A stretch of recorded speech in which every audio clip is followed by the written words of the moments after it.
Siang itu, terik matahari di daerah pinggiran Surabaya terasa membakar bumi. Saya, Arga Prasetyo, 45 tahun, CEO dari konglomerat real estate terbesar di Jakarta.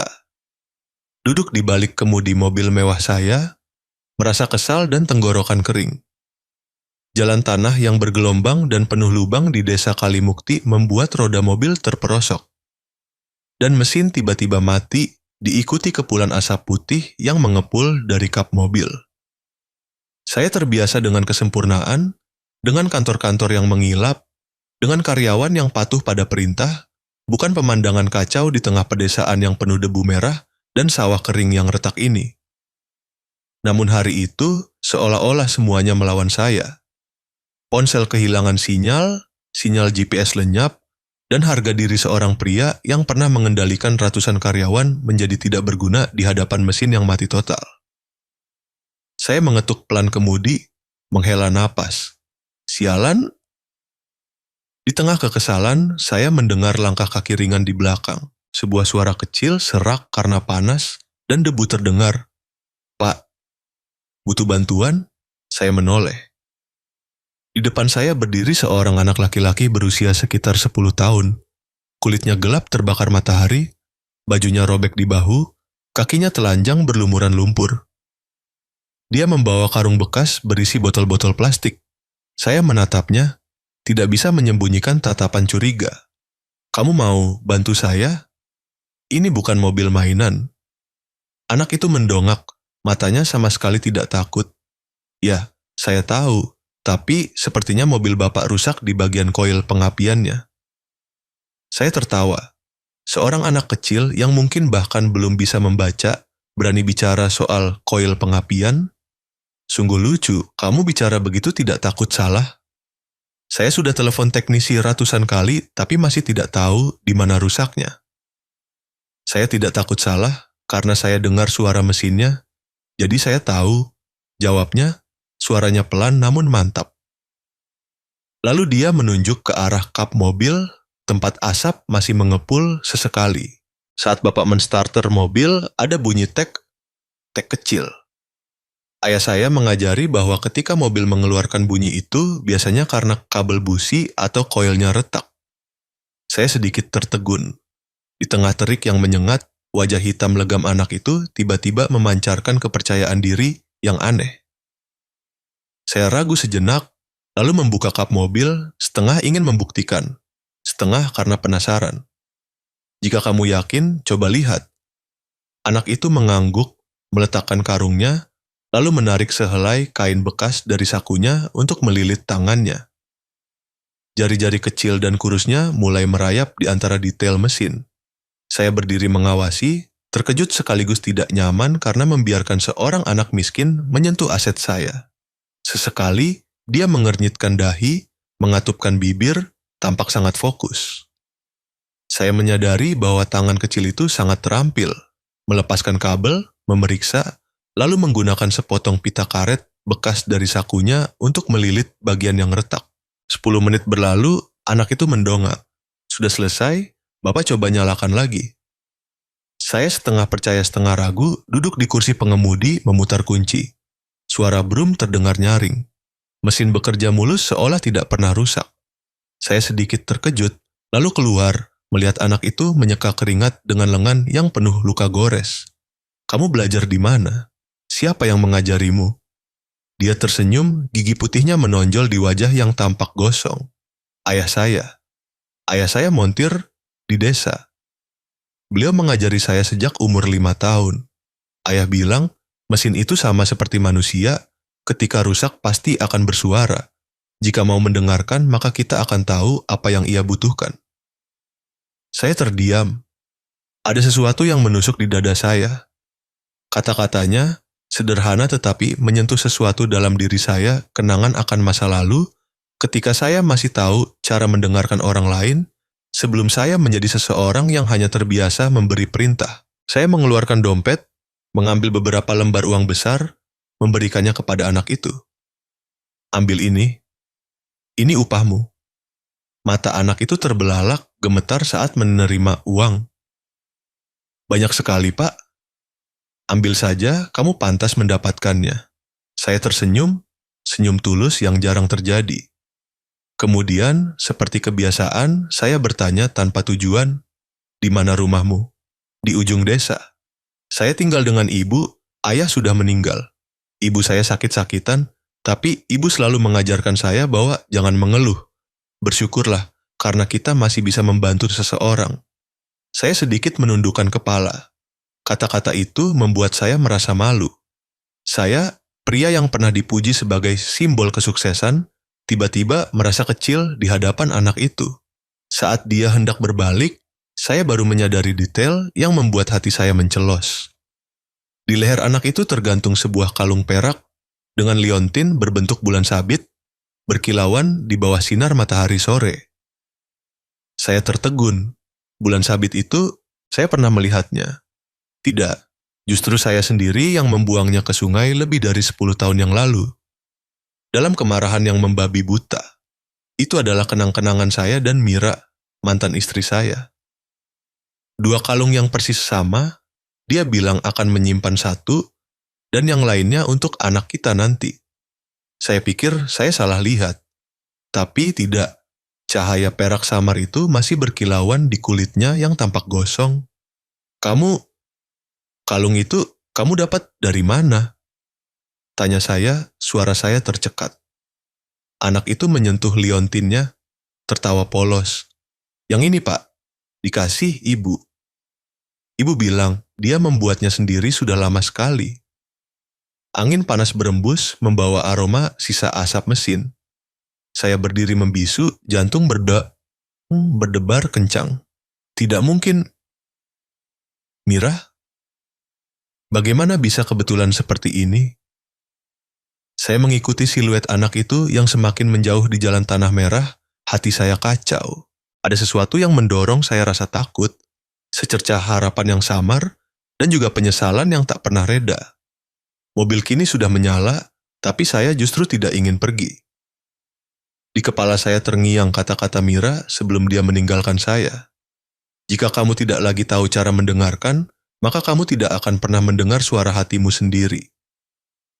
Saya pernah percaya bahwa setiap kesalahan bisa dibeli dengan uang, bahwa kebahagiaan adalah sesuatu yang bisa diukur. Tapi hari ini, di tengah desa miskin, seorang anak kecil yang kotor baru saja membuat saya merasa lebih miskin dari sebelumnya. Saya menyalakan mobil, tapi tidak langsung tancap gas. Saya membuka kaca jendela, melihat kembali ke jalan berdebu di kejauhan, tempat anak laki-laki bernama Reno baru saja menghilang. Dalam hati saya ada sesuatu yang mulai bergerak, pelan, tapi sangat nyata. Sinar matahari yang terik memantul pada liontin perak dalam ingatan saya, membentuk bulan sabit yang berkedip dalam asap mobil. Saya berbisik seolah bicara pada diri sendiri. Tidak mungkin. Tapi jika itu benar, mungkin Tuhan sedang memberi saya kesempatan kedua. Saya menggenggam erat kemudi, mengarahkan pandangan ke cakrawala yang kabur, tempat bulan akan terbit saat malam tiba. Saya tidak tahu apa yang menanti saya di sana, tetapi intuisi mengatakan pertemuan ini bukan kebetulan. Kadang-kadang, hanya satu momen dalam kehidupan biasa sudah cukup untuk membuat seseorang bercermin pada dirinya sendiri. Jika Anda pernah bertemu seseorang yang membangunkan hati Anda, meskipun hanya sebuah tatapan, sebuah ucapan, atau sebuah tindakan kecil, hargailah. Siapa tahu, itu adalah kesempatan yang dikirimkan kehidupan untuk Anda berubah. Dan saya sudah mulai melangkah di jalan itu, meskipun belum tahu akan kemana. Mobil melaju kencang dalam pekatnya malam. Lampu depan memotong jalan raya yang panjang dan sunyi, menyinari siluet pepohonan yang hitam pekat, berdiri diam seperti hantu. Saya menyetir tanpa sadar, tidak benar-benar tahu kemana saya menuju.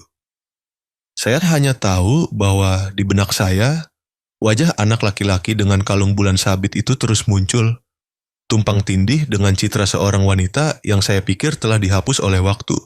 Mira. Saya mencoba menenangkan diri, mungkin hanya kebetulan, hanya sebuah kalung, mana mungkin takdir mempermainkan sekejam ini. Tapi semakin saya memikirkannya, semakin saya merasa tercekat. Postur tubuh anak itu, suaranya, matanya yang cerah, dan ketenangan dalam setiap tindakannya. Semuanya mengingatkan saya pada wanita itu. Saya menepikan mobil, mematikan mesin.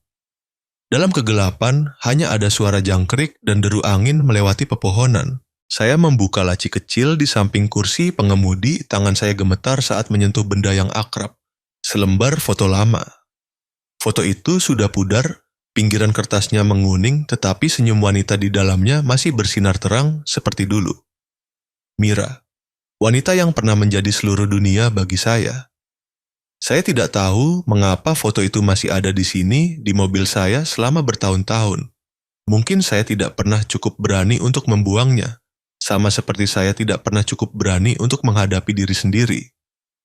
Saya ingat betul hari Mira memberi saya kalung bulan kembar itu. Saat itu, dia berkata dengan suara lembut, "Satu untukmu, satu untukku. Dan jika suatu hari kita punya anak, aku akan membuat yang ketiga.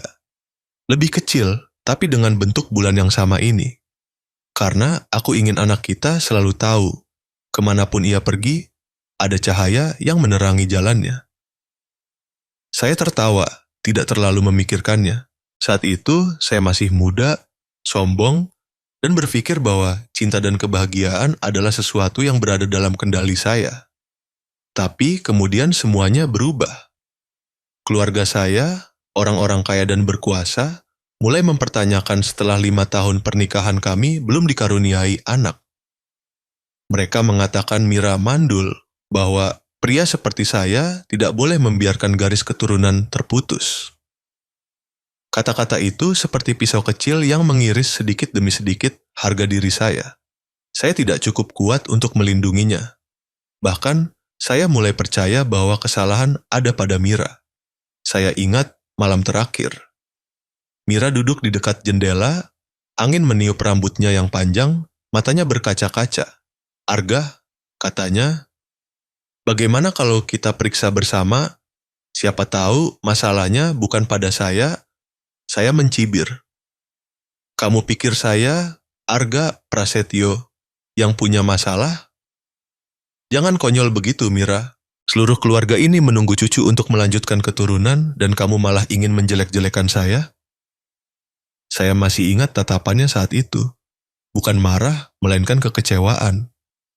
Dia hanya menjawab pelan, "Saya tidak ingin kehilanganmu, tetapi jika kamu lebih membutuhkan seorang anak daripada membutuhkan saya akan pergi." Dan dia benar-benar pergi. Meninggalkan rumah, membawa beberapa potong pakaian dan kalung yang tersisa. Saya tidak mengejarnya. Saya pikir itu adalah pilihan yang tepat, bahwa saya sedang menjaga martabat keluarga. Saya tidak tahu bahwa di hari dia melangkah keluar dari pintu itu, saya telah kehilangan hal yang paling berharga dalam hidup saya. 10 tahun kemudian, ketika saya bersiap untuk menikah lagi dengan wanita pilihan orang tua saya, dia meminta saya melakukan tes kesehatan sebelum mendaftar pernikahan. Saya setuju karena yakin pada diri sendiri, seorang pria sehat, sukses, tidak mungkin ada yang salah. Namun hasil tes membuat segalanya dalam diri saya runtuh. Mandul bawaan, saya tidak bisa percaya. Memegang kertas itu di tangan, saya merasa seolah seluruh dunia sedang mengejek saya. Wanita itu membatalkan pernikahan. Orang tua saya diam, dan saya hanya bisa minum, menghancurkan segalanya, dan berteriak di kamar kosong seperti orang gila. Ternyata, saya yang bersalah. Saya yang telah menimpakan semua ketidakbahagiaan saya pada satu-satunya wanita yang mencintai saya dengan sepenuh hati. Sejak saat itu, saya hidup dalam rasa bersalah, tetapi juga tidak cukup berani untuk mencarinya.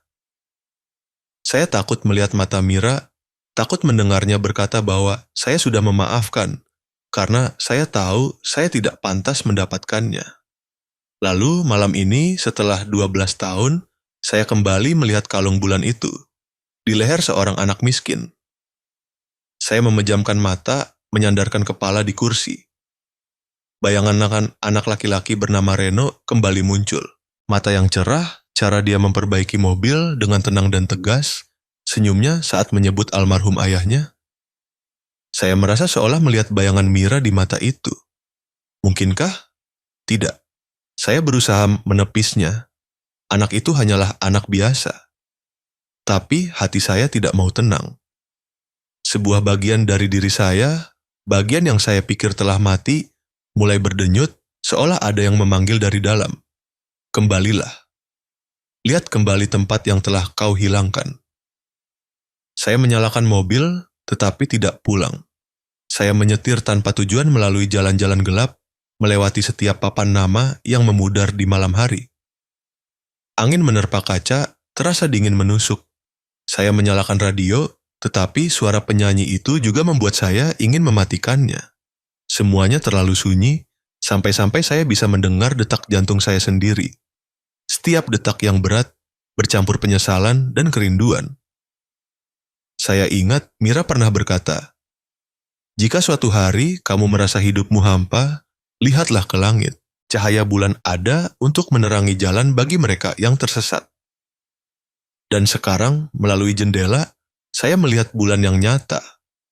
Bulat, terang, lembut persis seperti tatapan matanya dulu.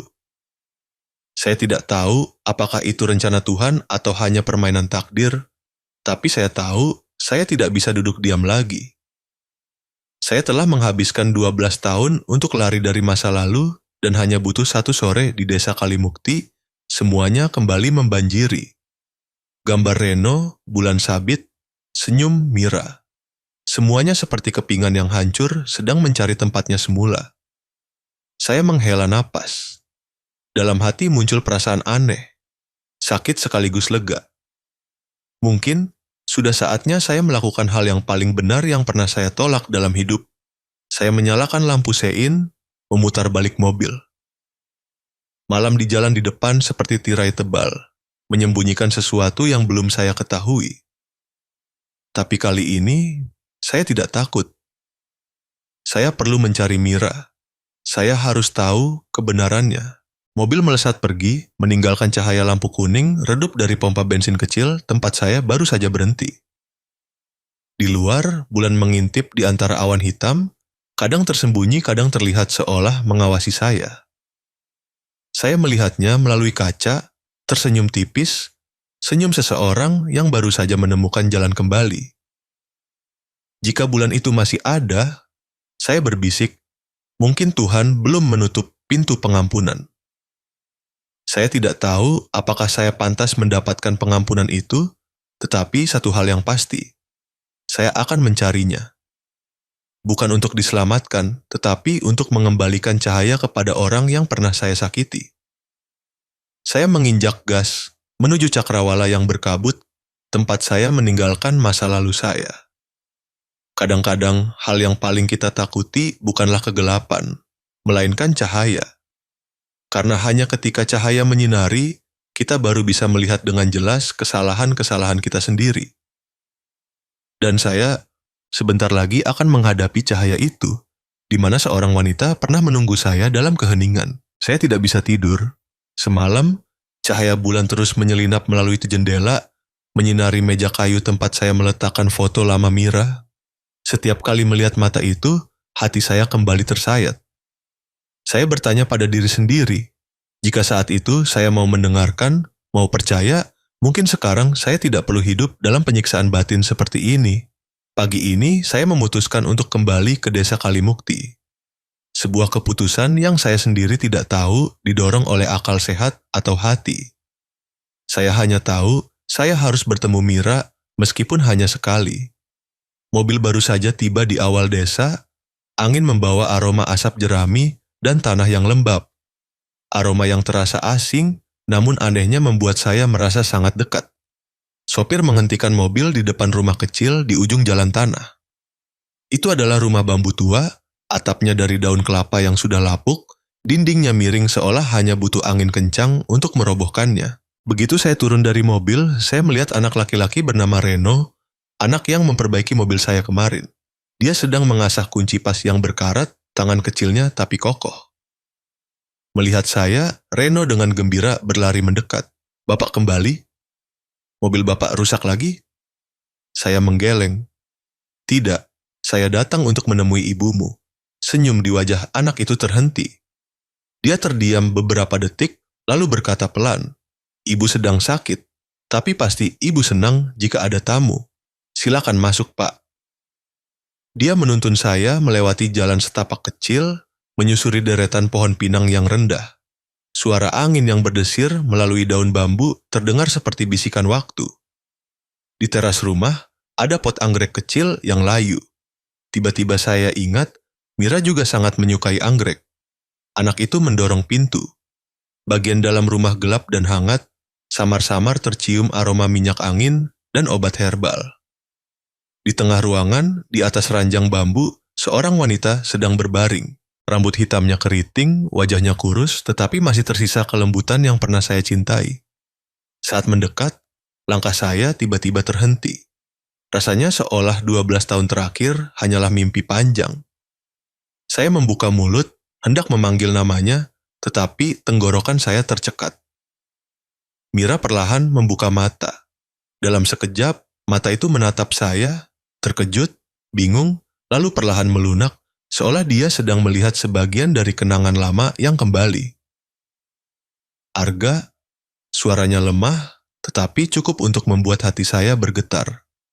Saya berlutut, tidak peduli dengan pakaian mahal yang kini terkena debu tanah.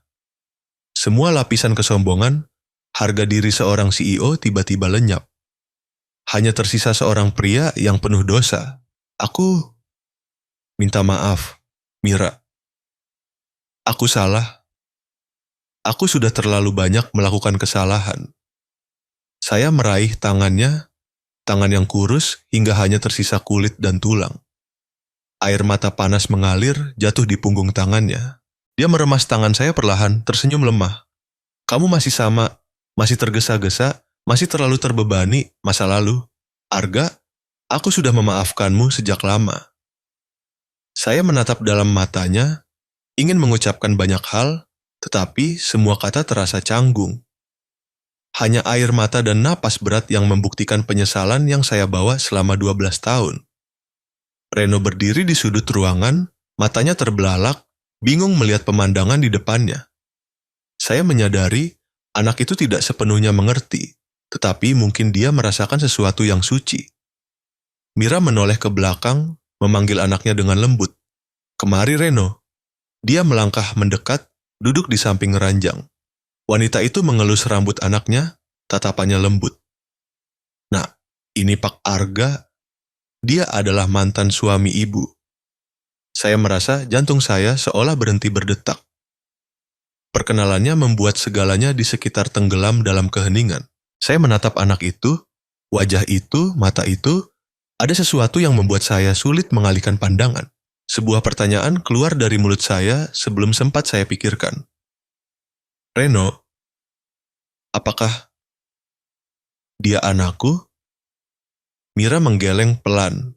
Senyum sedih terlintas di bibirnya. "Tidak. Ayah Reno adalah almarhum montir itu. Pria yang mencintai saya dengan tulus, bukan karena anak atau kekayaan." Jawaban itu seperti pisau yang menusuk langsung ke jantung saya. Saya menundukkan kepala, tangan saling menggenggam erat. Dalam sedetik, saya merasa seluruh dunia dalam diri saya runtuh. Saya tidak punya alasan lagi untuk membela diri, tidak ada yang tersisa selain kekosongan dan penyesalan yang datang terlambat. Mira menggenggam tangan saya, suaranya lembut seperti angin. "Arga, jangan sedih. Saya sudah memiliki kebahagiaan saya sendiri. Meskipun singkat, saya hidup dalam cinta sejati." Pria itu, dia mengajari saya apa artinya dicintai tanpa syarat. Saya mendongak menatapnya. Dan untuk pertama kalinya setelah bertahun-tahun, saya mengerti apa artinya cinta sejati. Bukan dengan materi, bukan dengan kekuasaan, melainkan dengan kemurahan hati dan kepercayaan. Cahaya pagi membanjiri melalui celah pintu, menyinari wajah Mira, membuat rambut hitamnya berkilauan seperti sutra. Dia tersenyum dan saya hanya bisa diam. Dalam momen itu, saya merasakan kedamaian yang aneh dalam hati saya. Perasaan yang sudah lama hilang. Jika Anda pernah kehilangan seseorang karena ego yang terlalu besar, atau pernah menyesal karena tidak tahu cara menghargai, berhentilah sejenak dan dengarkan. Saya berkata jujur, hal-hal yang tampaknya kecil bisa mengubah seluruh hidup seseorang. Dan jika Anda masih meragukan takdir, cari cerita-cerita lain di saluran ini. Mungkin Anda akan menemukan diri Anda di dalamnya, menemukan sebagian dari hati Anda yang perlu dibangunkan. Reno memberikan segelas air kepada ibunya, lalu berbalik ke arah saya. Suaranya sopan. Pak Arga, mau minum teh? Saya menggeleng pelan, tersenyum tipis. Terima kasih, nak. Saya tidak haus. Dia menundukkan kepala, lalu berkata jujur. Kemarin ibu bilang, setiap orang yang datang kepada kita adalah alasan dari Tuhan. Mungkin Bapak datang ke sini juga karena alasan itu. Ucapan Reno membuat saya terdiam. Alasan dari Tuhan. Mungkinkah Tuhanlah yang membawa saya kembali ke tempat ini untuk melihat konsekuensi dari kesombongan masa lalu dan untuk memberi saya kesempatan menebus kesalahan? Mira batuk pelan, lalu memiringkan kepala ke jendela, tempat cahaya redup masuk. Kamu tahu, saya masih menyimpan kalung lama. Yang pernah saya berikan kepadamu tahun itu, saya terkejut. Kamu masih menyimpannya? Dia mengangguk. Benar, saya menyimpannya bukan untuk mengingat kesalahan, tetapi untuk mengingatkan diri sendiri bahwa setiap luka bisa sembuh jika kita tahu cara melepaskan. Saya ingin mengatakan bahwa saya juga pernah menyimpan kalung yang lain, tetapi sudah membuangnya dalam kemarahan yang membabi buta. Saya diam, tidak cukup berani untuk mengaku.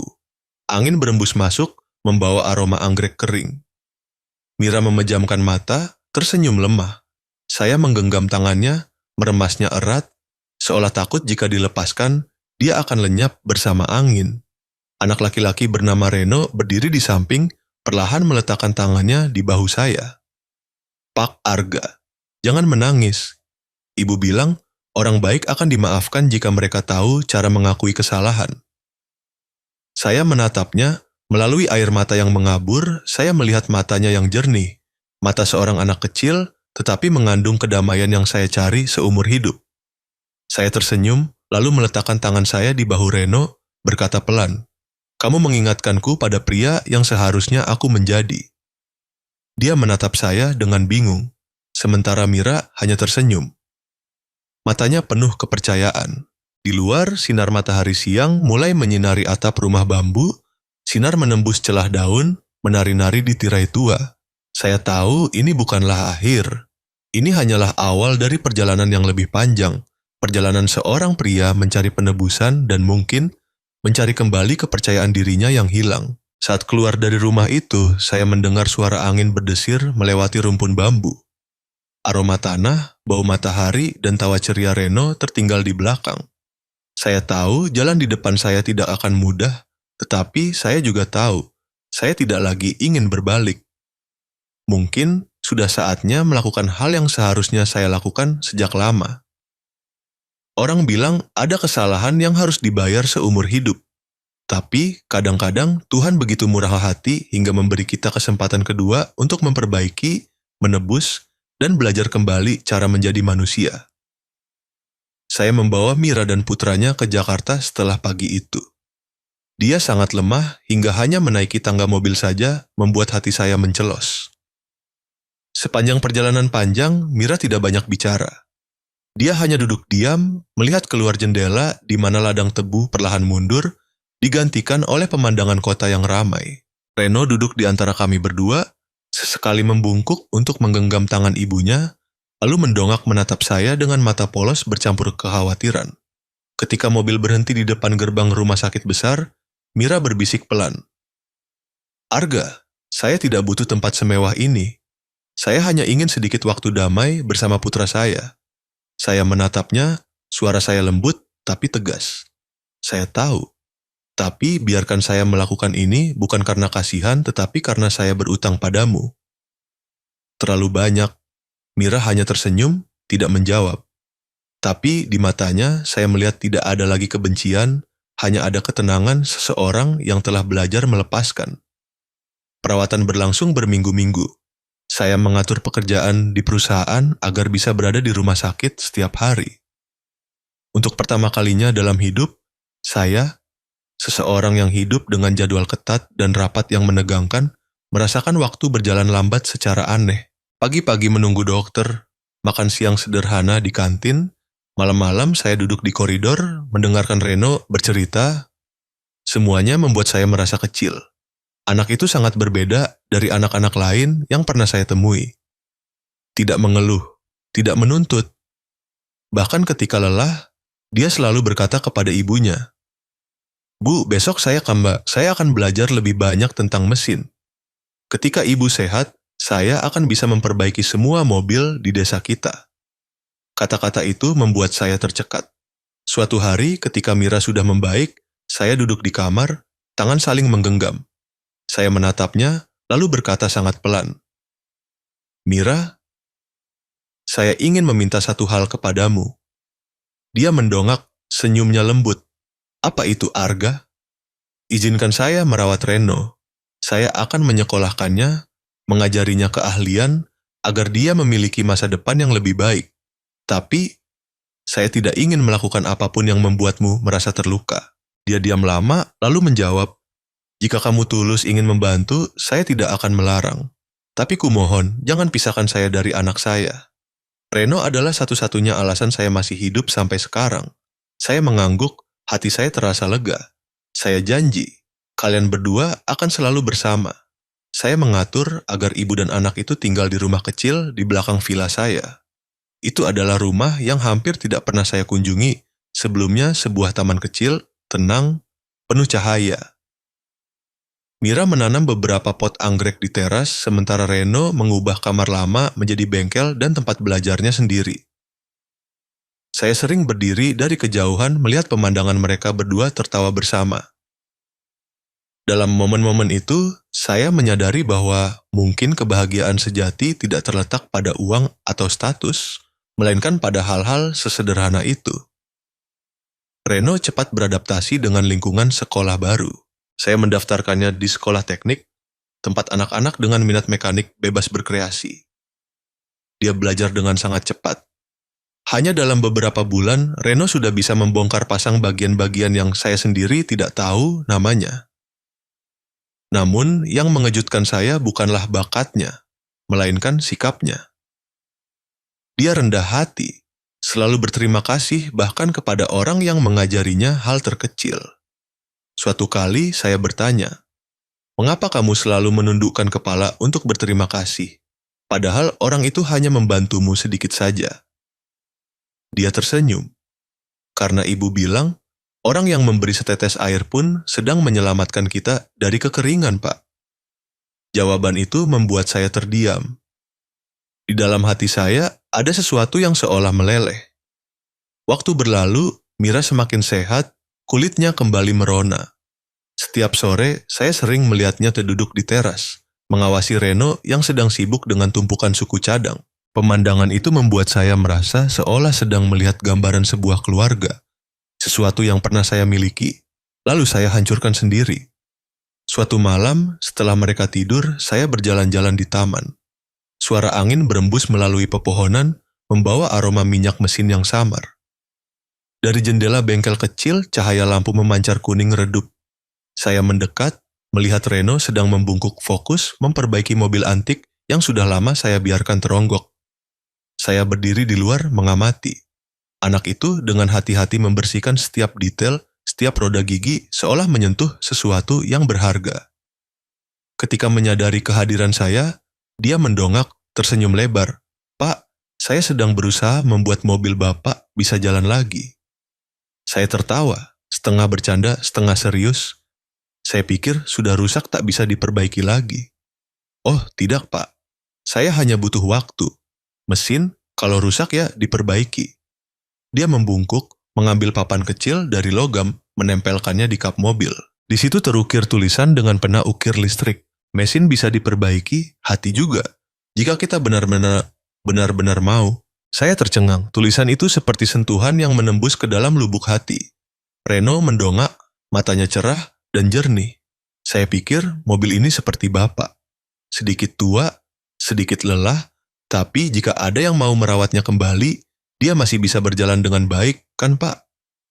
Saya tidak bisa berkata-kata, hanya merasa tercekat. Saya maju, menempatkan tangan di bahu anak itu. Terima kasih, Reno. Reno, kamu tidak hanya memperbaiki mobil saya, tetapi juga memperbaiki diri saya. Anak itu tersenyum, tidak sepenuhnya ia mengerti maksud saya, lalu kembali melanjutkan pekerjaannya. Saya kembali ke rumah, hati saya berat namun lega. Di kamar yang sunyi, saya melihat ke cermin besar. Pria di dalamnya rambutnya sudah memutih, tatapannya lebih dalam, tetapi untuk pertama kalinya setelah bertahun-tahun, saya melihat sedikit cahaya di sana. Mungkin Reno benar, hati juga bisa diperbaiki jika kita benar-benar mau. Sejak hari itu, saya menghabiskan lebih banyak waktu bersama mereka. Makan malam sederhana bersama perlahan menjadi kebiasaan. Mira bercerita, Reno tertawa, dan saya hanya diam mendengarkan, seolah takut merusak kedamaian yang langka itu. Suatu sore, saat saya sedang membaca koran, saya mendengar panggilan pelan dari belakang. Arga. Mira keluar, di tangannya ada secangkir teh jahe yang mengepul. Dia meletakkan cangkir itu di meja, suaranya selembut angin.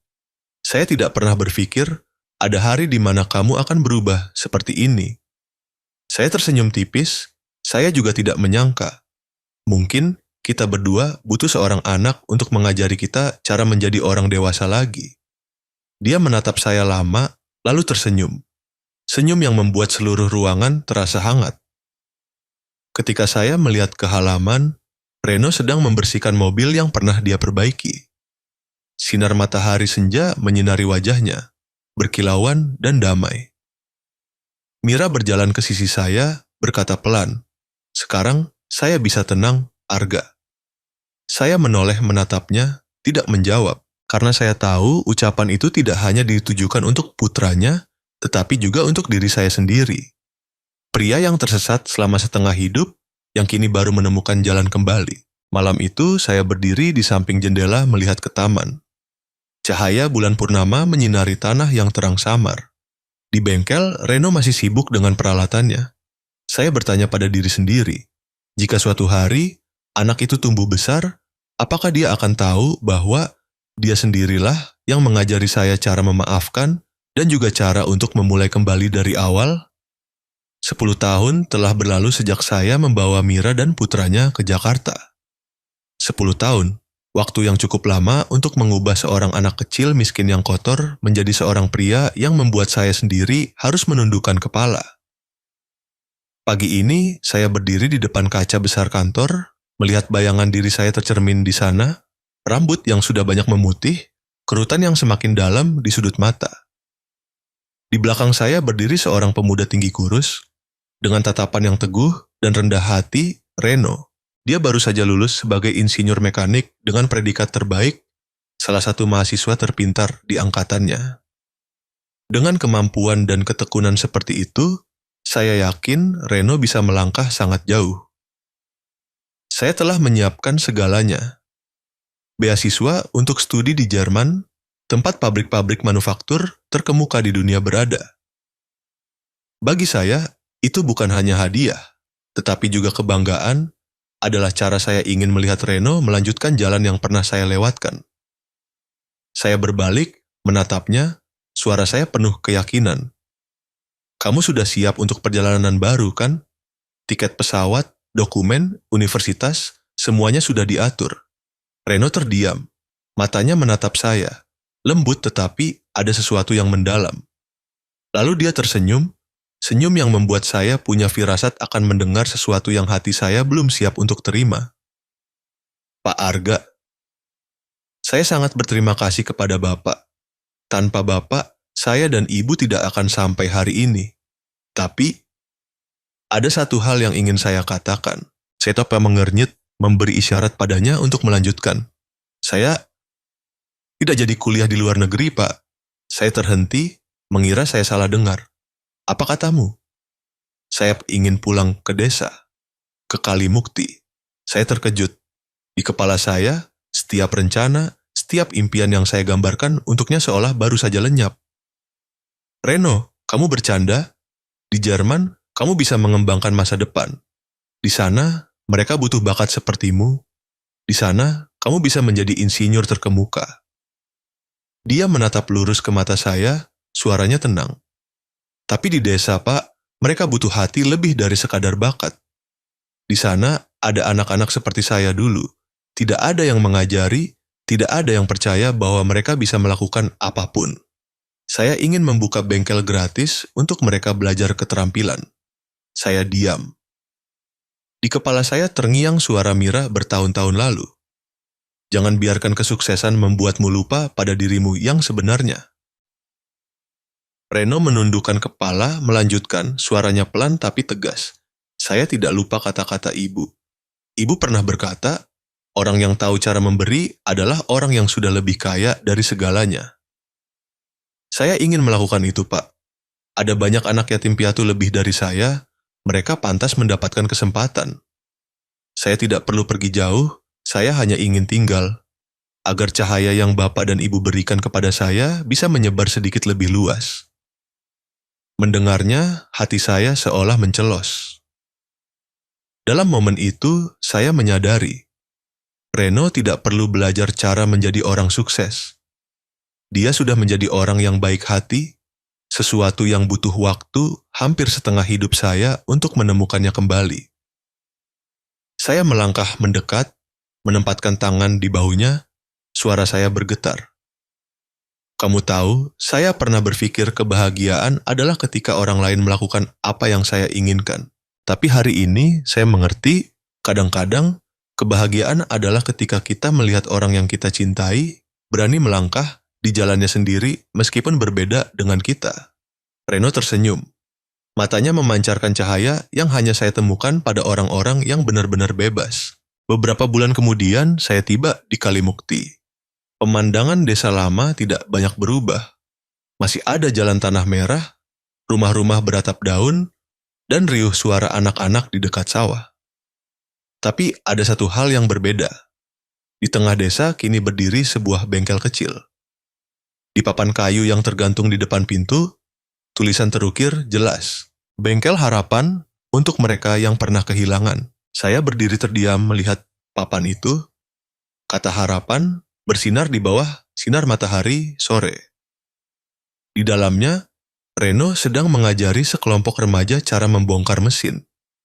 Dia mengenakan baju kerja biru, lengan baju digulung, keringat menetes di dahi, tetapi senyumnya berseri-seri.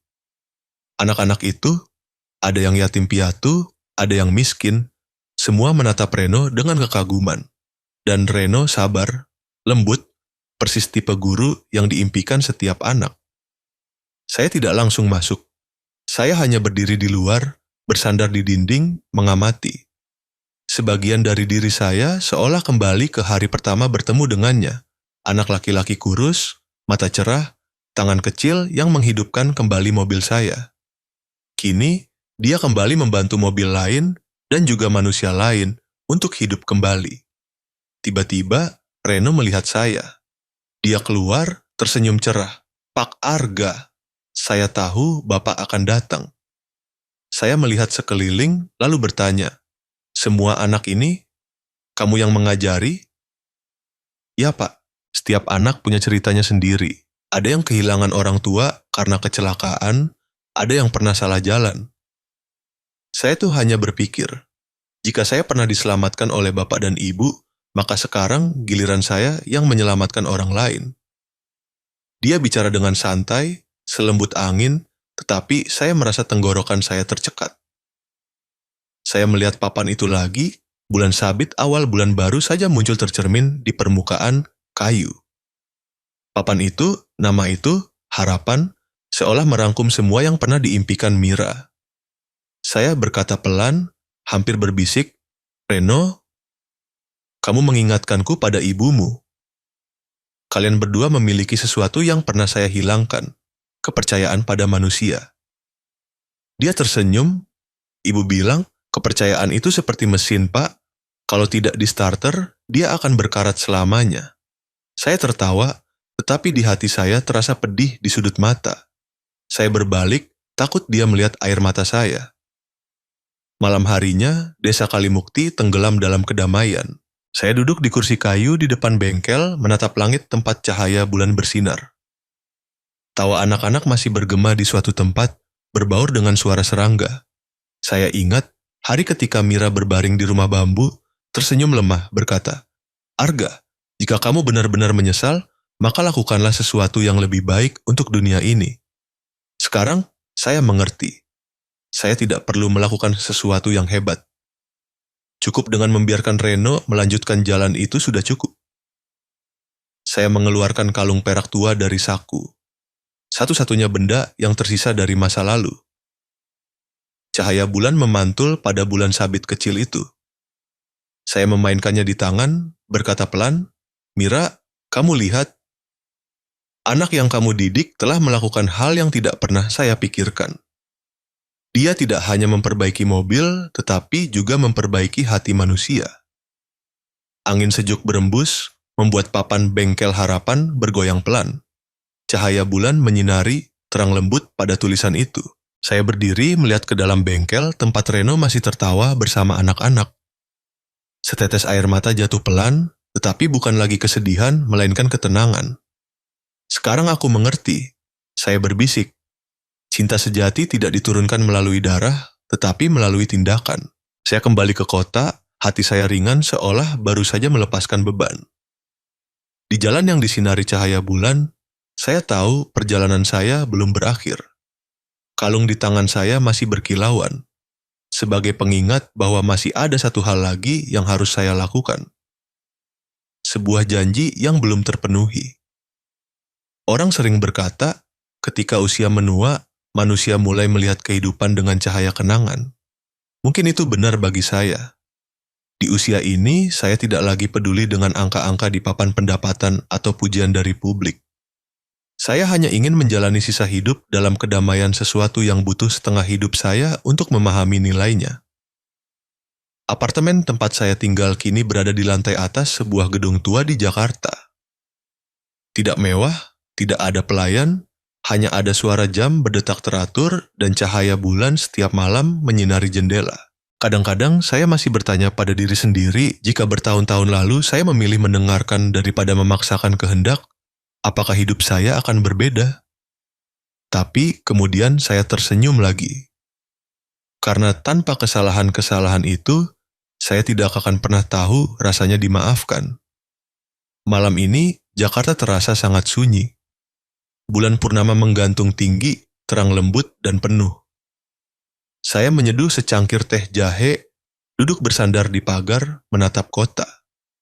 Di tempat ini, gedung-gedung masih bersinar terang, tetapi cahaya itu tidak menghangatkan hati saya, seperti cahaya bulan itu cahaya yang tidak bising, tidak menyilaukan, hanya cukup untuk menerangi jalan bagi yang tersesat.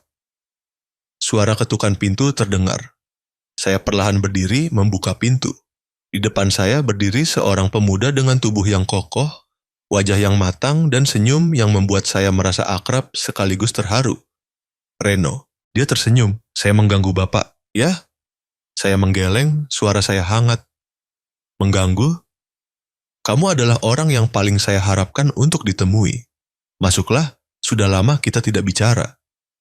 Dia masuk meletakkan sebungkus kue hangat dan seikat anggrek kecil di meja.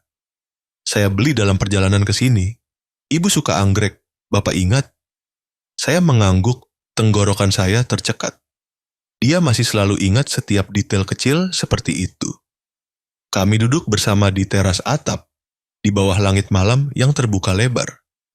Angin sepoi-sepoi berembus, membawa aroma hujan dari kejauhan.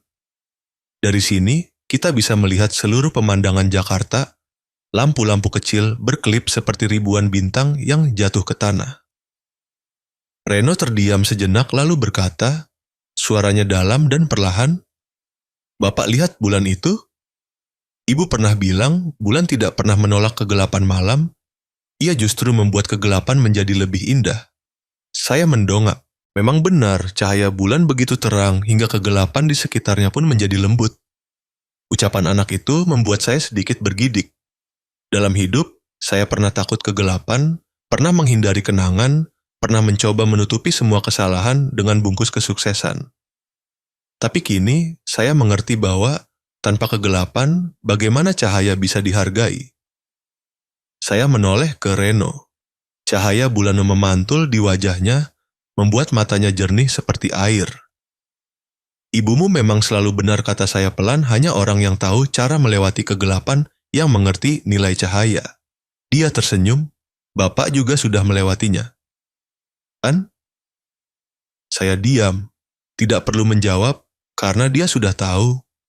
Dia pernah menyaksikan perjalanan saya dari seorang pria yang dingin, sombong, hingga menjadi orang yang tahu cara menundukkan kepala untuk meminta maaf, tahu cara mencintai, dan tahu cara berbagi. Kami duduk seperti itu sangat lama, tidak ada yang ditambahkan. Seolah-olah kami berdua sedang mendengarkan detak jantung kota, detak jantung kami sendiri. Lalu saya perlahan mengeluarkan sesuatu dari saku baju. Sebuah kalung perak tua dengan liontin berbentuk bulan sabit yang sudah usang, berkilauan di bawah cahaya bulan yang nyata di luar sana. Reno mendongak, terkejut. Bapak masih menyimpannya? Saya mengangguk, tersenyum tipis. Ya, saya pernah membuangnya, tapi kemudian takdir membawanya kembali melalui kamu. Hari ini, saya ingin memberikannya kembali kepada orang yang pantas. Saya meletakkan kalung itu di telapak tangannya, berkata perlahan setiap kata. Kalung ini bukan lagi janji masa lalu, tetapi harapan untuk masa depan. Reno menggenggam erat, air mata berlinang. Pak! Saya memotong, suara saya bergetar pelan tetapi penuh keyakinan. Ambil ini, seperti cara ibumu pernah menjaga kepercayaan pada cinta. Saya sudah tua, tidak punya banyak waktu lagi untuk melakukan hal besar. Tapi saya percaya, selama kamu terus hidup dengan baik, maka cinta ibumu, kemurahan hatinya, dan juga kepercayaan saya tidak akan pernah hilang. Reno menundukkan kepala. Saya melihat butiran air mata berkilauan mengalir di pipinya, berkilauan seperti cahaya bulan yang jatuh. Dia mengenakan kalung itu di lehernya. Bulan sabit itu terletak tepat di tengah dadanya, memantulkan cahaya lembut, seperti masa lalu, sekaligus seperti masa depan. Terima kasih, Pak, katanya pelan. Berkat Bapak, saya mengerti bahwa pengampunan tidak membuat kita lemah, tetapi membuat kita lebih kuat. Saya tersenyum tipis. Tidak, Reno, justru kamu yang mengajari saya hal itu. Kami duduk diam, melihat bulan semakin tinggi. Sesekali, angin bertiup, membuat tirai jendela bergoyang pelan. Saya teringat Mira, teringat senyumnya, teringat tatapan lembutnya ketika dia mengucapkan kalimat terakhir. Sekarang, saya bisa tenang, Arga. Dan memang benar, sekarang saya benar-benar bisa tenang. Kota di bawah masih menyala, arus kendaraan masih mengalir panjang seperti aliran kehidupan yang tak berujung. Tetapi di dalam hati saya, semua kebisingan mereda. Hanya tersisa cahaya bulan, kalung perak, dan pemuda yang duduk di samping saya yang telah menjadi bukti bahwa kebaikan dan cinta bisa menyembuhkan setiap kesalahan. Saya menarik napas dalam-dalam, aroma angin malam bercampur dengan aroma kue yang dibawa Reno.